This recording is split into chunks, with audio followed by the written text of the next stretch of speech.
Hey everyone, good morning. I'm your host Vindira Risalmaraj with My Individual Health and Wellness, and today I'm presenting to you Wellness Wednesday. So today's topic is smelly farts and poop.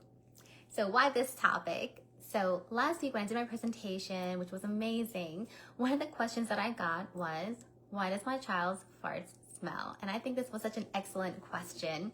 And it isn't just for children, it's for adults too. It applies to all of us, right? Because we're all human, we all poop, or we should be pooping every single day. So let's get into it.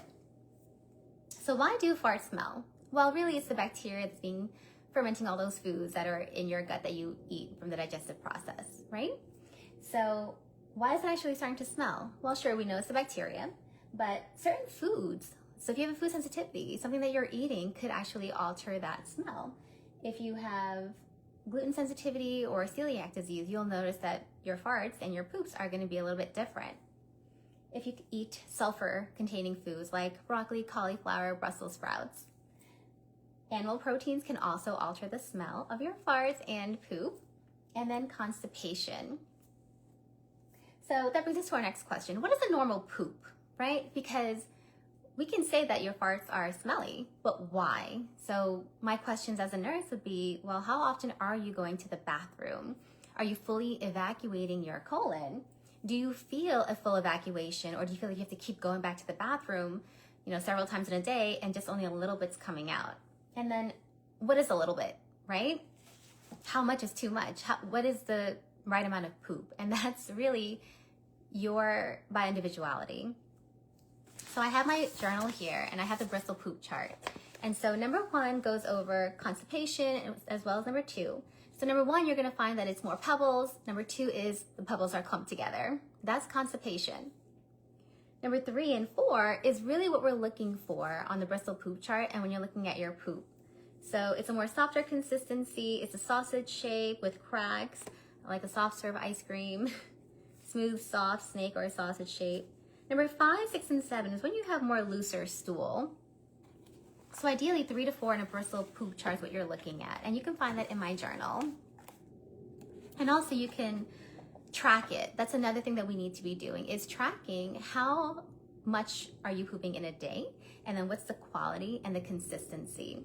So some of the things that I have in my food journal that we should be looking at is, when are you going to the bathroom? What are you eating? And does it hurt? Do you see any blood, mucus? Is there a thinner stool formation versus the bulkier stool formation? Did your habits change? And that's where now we need to seek professional help if you start noticing these changes that weren't there before. If you can't look into your diet, if you're saying that, well, my diet hasn't changed, well, then we need to start doing further assessments. But if you notice that, today I ate sulfur foods, right? Like broccoli and cauliflower. I had a copious amount of that. I ate half my plate of vegetables, of cruciferous vegetables. And then the next day I'm like, ooh, my poop definitely stunk. But that's also a good sign too, because maybe you are detoxifying because you need these cruciferous vegetables for your liver to detox as well. So it depends. And that's really what I can tell you. So track your diet, track your poop.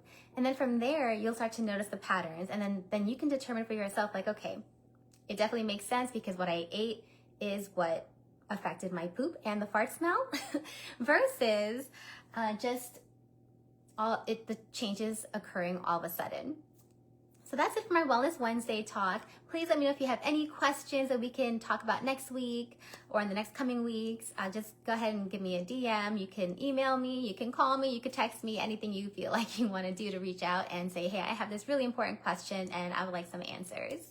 Okay, so take care, stay warm if you're in any state. Florida's cold this morning. Just take care. Have a great rest of your week. Bye.